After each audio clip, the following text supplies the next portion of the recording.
दोस्तों ईस्टर 1916 इस पोयम के राइटर है W.B. ईट्स। ये पोयम 1916 के बीच लिखी गई थी, जिसे पहली बार माइकल रॉबर्ट्स एंड डेंसर के कलेक्शन में 1921 में पब्लिश किया गया था। दोस्तों पोएट ने इस पोयम में ब्रिटिश रूल के खिलाफ आयरलैंड में मंडे के दिन 24 अप्रैल 1916 में हुए एक इवेंट के बारे में और वहाँ के क्रांतिकारियों के बारे में बताया है। दोस्तों ईस्टर 1916 के वार में शामिल हुए कुछ क्रांतिकारी पोएट के परिचित थे और पोएट अक्सर शाम के समय उनसे मिला करते थे। पोएट इस पोयम में बताते हैं कि कैसे वे लोग एक टेरेबल ब्यूटी को जन्म देता है। दोस्तों W.B. ईट्स ने इस पोयम को इसलिए लिखा था ताकि वे इस पोयम के थ्रू अपने इमोशंस को प्रेजेंट कर सके। I have made them at close of day. दोस्तों यहाँ पर देम उन क्रांतिकारियों को कहा गया है। तो पोएट कहता है कि मेरी मुलाकात उन लोगों से शाम के समय होता था। Coming with vivid faces from counter और डेस्क अमॉन्ग ग्रे। उनमें से कोई शॉप से तो कोई ऑफिस या फिर स्कूल से वापस आ रहे थे, तो वे एक दूसरे से एकदम जीवंत फेस के साथ मिलते थे।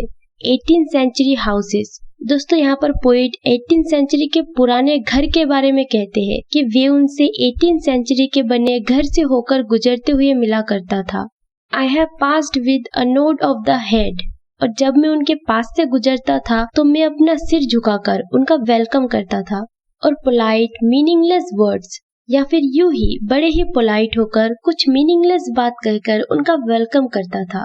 और have lingered a while and said polite meaningless words। मैंने काफी समय तक उनका इंतजार भी किया और पोलाइट होकर कुछ मीनिंगलेस बातें भी किया। And thought before I had done of a mocking tale or a jibe to please a companion। दोस्तों इस लाइनों में पोएट कहता है कि और कभी मैं उस विचार को बताता था कि कल मैं क्यों हंसा था, एक दूसरे को हंसाने खुश करने के लिए। Around the fire at the club. दोस्तों यहाँ पर पोएट एक क्लब के बारे में बताता है कि इनमें से कई उसी क्लब के मेंबर थे और जिसका एक मेंबर पोएट भी था। तो पोएट कहता है कि जब हम क्लब में फायर के पास बैठा करते थे। दोस्तों यहाँ पर पोएट कहना चाहता है कि पोएट उनके साथ क्लब में फायर के पास बैठा करते थे और कोई चुटकुला या प्लेजर देने वाली बात कहकर उनका मनोरंजन करता था। Being certain that they and I but lived where mortally is burned। दोस्तों पोएट आगे कहता है कि मुझे ऐसा लगता है कि मैं और मेरे दोस्त हम सब क्लाउन मतलब जोकर के जैसे जिंदगी बिता रहे थे। हम लोग ऐसी जगह पर रह रहे थे जहाँ पर क्लाउन के कपड़े पहने जाते थे। All changed utterly। दोस्तों इस लाइन में पोएट कहना चाहता है कि आयरलैंड के फ्रीडम के प्रति वे लोग ज्यादा गंभीर नहीं थे, लेकिन ईस्टर 1916 के दिन उन लोगों का नेचर चेंज हो गया था, पूरी तरह से चेंज हो गया था। A terrible beauty is born. जिसने एक भयानक ब्यूटी को जन्म दिया। That woman's days were spent in ignorant goodwill। दोस्तों आगे पोएट एक एग्जाम्पल देते हुए एक वुमेन के बारे में बताते हैं कि उसने भी इस क्रांति में भाग ली थी, जिनका नाम है कॉन्स्टेंस मार्किविस। तो पोएट यहाँ पे इनके बारे में बताते हैं कि कॉन्स्टेंस मार्किविस इवनिंग में एक सिंपल गुडविल के साथ अपना ज्यादातर समय उसी क्लब में गुजारती थी। हर नाइट्स इन आर्ग्यूमेंट। उसकी नाइट आयरलैंड के फ्रीडम के प्रति बहस करते हुए गुजरती थी। Until her voice grew shrill। Poet कहता है कि ईस्टर 1916 के दिन वे इतने जोर जोर से देशभक्ति की नारा लगाती रही जब तक कि उसकी आवाज कर्क ना हो गई। What voice more sweet than hers when young and beautiful। दोस्तों पोएट आगे कहता है कि ये जो वुमेन है वे अपने यूथ में बहुत यंग और सुंदर थी और वे पॉलिटिक्स में आने से पहले उसकी आवाज कितनी स्वीट थी। She rode to harriers and rode our winged horse। दोस्तों इन दो लाइनों में पोएट कहता है कि ये जो वुमेन है वो बचपन में एक अच्छी घुड़सवारी थी और एक अच्छी शिकारी भी थी। वो घोड़े पर बैठकर हैरियट डॉग्स का पीछा करती थी। हैरियट जो खरगोश को पकड़ने के लिए तेजी से भागा करता था। This man had kept a school। दोस्तों यहाँ पर पोएट एक दूसरे क्रांतिकारी पैट्रिक पियर्स के बारे में बताते हैं। पोएट कहता है कि पैट्रिक एक स्कूल में टीचर था, वे एक पोएट और एक अच्छा क्रिटिक भी था।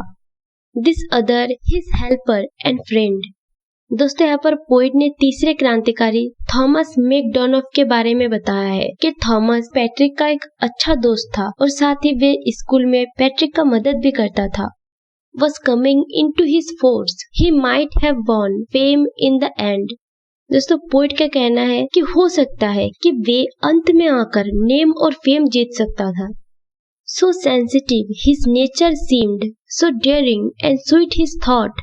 उनके जो नेचर थे वे बहुत सेंसिटिव थे, भयानक थे और साथ ही साथ बहुत मजेदार भी थे और उनके विचार स्वीट थे। This other man I had dreamed, a drunken, wine glorious lout. दोस्तों यहाँ पर पोइट चौथे क्रांतिकारी जॉन मैकब्राइट के बारे में बताते हैं। पोइट का कहना है कि जॉन मैकब्राइट एक शराबी था, वो वाइन पीता था, वो नकारा, शेखीखोर और एक गवार पर्सन था। He had done most bitter wrong to some who are near my heart. दोस्तों पोइट का कहना है कि उसने कुछ लोगों के साथ बहुत गलत किया जो मेरे दिल के बहुत करीब था। Yet I number him in the song. लेकिन फिर भी मैं उन्हें इन सॉन्ग पोयम में क्रांतिकारियों के नंबरों में गिनता हूँ। He too has resigned his part in the casual comedy. दोस्तों पोइट कहता है क्योंकि उसने भी अचानक होने वाली कैजुअल कॉमेडी में अपना क्रांतिकारी का रोल पूरी लगन से निभाया था।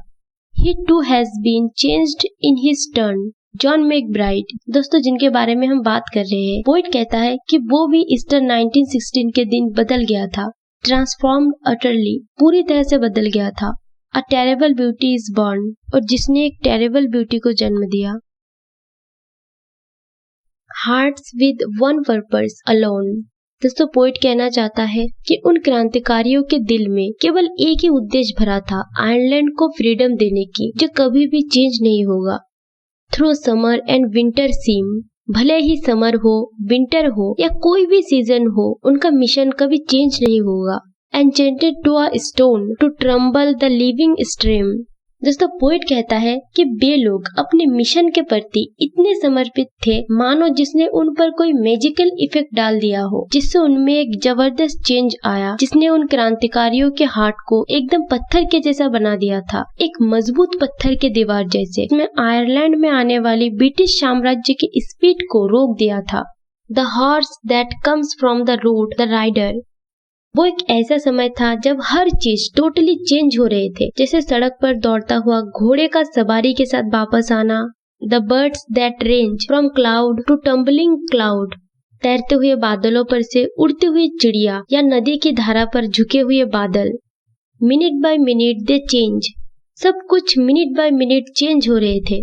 A shadow of cloud on the stream, और बादल की परछाई जो नदी पर पड़ रही थी, चेंज मिनट बाय मिनट, वो भी मिनट बाय मिनट चेंज हो रही थी। A horse hoop slides on the brim and a horse splashes with in it. दोस्तों यहाँ पर पोइट कहता है कि जब नदी के किनारे दौड़ते हुए किसी घोड़े का पैर अचानक से फिसल जाता है तो वह छपा के आवाज से नदी में गिर जाता है।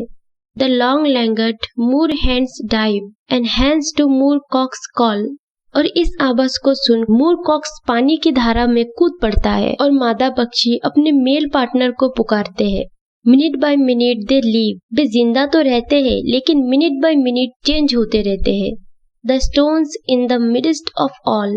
दोस्तों इस लाइन में पोइट कहना चाहता है कि नदी में इतना कुछ चेंजेस होने पर भी नदी पर पड़े भारी पत्थर वो एकदम वैसे की वैसी ही रहती है, कुछ भी हो जाए वो पत्थर अपने जगह से नहीं हिलते हैं। तो पोइट का कहना है कि ठीक वैसे ही क्रांतिकारी अपनी डेली रूटीन में बिजी थे, लेकिन सभी का मिशन एक ही रहा जो कभी भी चेंज नहीं हुआ।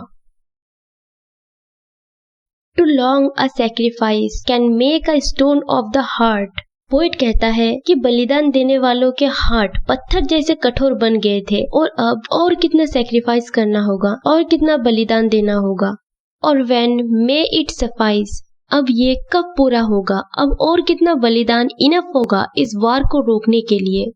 That is heaven's part, our part. वह तो हेवन का पार्ट है, क्योंकि और कितना कुछ सैक्रिफाइस करना पड़ेगा सिर्फ और सिर्फ गॉड ही जानता है। To murmur name upon name, हम तो सिर्फ उन्हें याद कर सकते हैं, और अब हमारा काम उन डेथ पर्सन्स के नाम को जापना है। As mother names her child when sleep at last has come on limbs that had run wild. दोस्तों इस लाइनों में पोएट कहता है कि कोई माँ अपने बच्चों का नाम धीरे से लेती है, जैसे वो बच्चा पूरा दिन खेलते हुए दौड़ दौड़ के थक गए हैं और रात आने पर आखिरकार वो सो गए हैं। ठीक वैसे ही उन क्रांतिकारियों में से कितनों को फांसी दे दी गई। वे सोए नहीं है, वे तो डेथ के गोद में है। What is it but nightfall? तो क्या उनके लिए रात हो गई है? No no not night but death. No no नहीं, ये रात का अंधेरा नहीं है, बल्कि ये तो डेथ है। Was it needless death after all? दोस्तों पोएट कहता है कि क्या आखिरकार उन क्रांतिकारियों का डेथ भी नीडलेस व्यर्थ था? For England make keep faith. दोस्तों यहाँ पर पोएट कहता है कि इंग्लैंड ने वर्ल्ड वॉर फर्स्ट के बाद आयरलैंड को होम रूल देने का वादा किया था। For all that is done and said, क्रांतिकारियों ने जो कुछ कहा था और किया था, क्या इंग्लैंड उनके बदले में आयरलैंड को होम रूल देगा? दोस्तों पोएट का कहना है कि अगर इंग्लैंड आयरलैंड को फ्रीडम देने के अपने प्रॉमिस को पूरा कर देता तो क्या उन क्रांतिकारियों का बलिदान व्यर्थ समझे जाते? We know their dreams enough. Poet आगे कहता है कि ठीक है, हम उन क्रांतिकारियों के जो ड्रीम थे उन्हें जानते हैं और हमारे लिए इतना जानना ही इनफ है। To know they dreamed and are dead. हम जानते हैं कि उन क्रांतिकारियों ने अपने सपनों को पूरा करने के लिए अपने जीवन का बलिदान कर दिया और डेथ की ओर चले गए। And what if excess of love bewildered them till they died? अपने कंट्री के प्रति इतना प्यार जो उन्हें इंसेन कर दिया, और अपने कंट्री के प्रति इतना प्यार होने के बावजूद भी उन्हें क्या लाभ हुआ जो आखिरकार उन्हें डेथ की ओर ले गए। I write it out in a words. Poet कहता है कि मैंने ये सब अपनी इस पोइट्री में लिखा है। MacDonagh and MacBride and Connolly and Pearse now and in time to be whatever green is वर्न।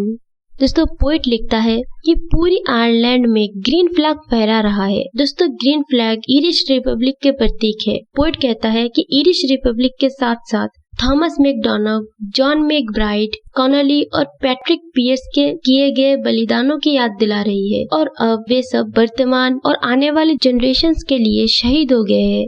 Are changed utterly. और अब उन क्रांतिकारियों का स्टेटस चेंज हो गया है, पूरी तरह से चेंज हो गया है। A terrible beauty is born, जिसने उन शहीदों के लिए एक टेरेबल ब्यूटी को जन्म दिया है। दोस्तों इस पोयम को 1916 में ईस्टर राइजिंग को याद करने के लिए लिखा गया था, जिसमें ईरिश क्रांतिकारियों ने ब्रिटिश रूल से फ्रीडम पाने के लिए वार को अंजाम दिया था, और इस पोयम में पोएट ने उन क्रांतिकारियों की बहादुरी की प्रशंसा की है।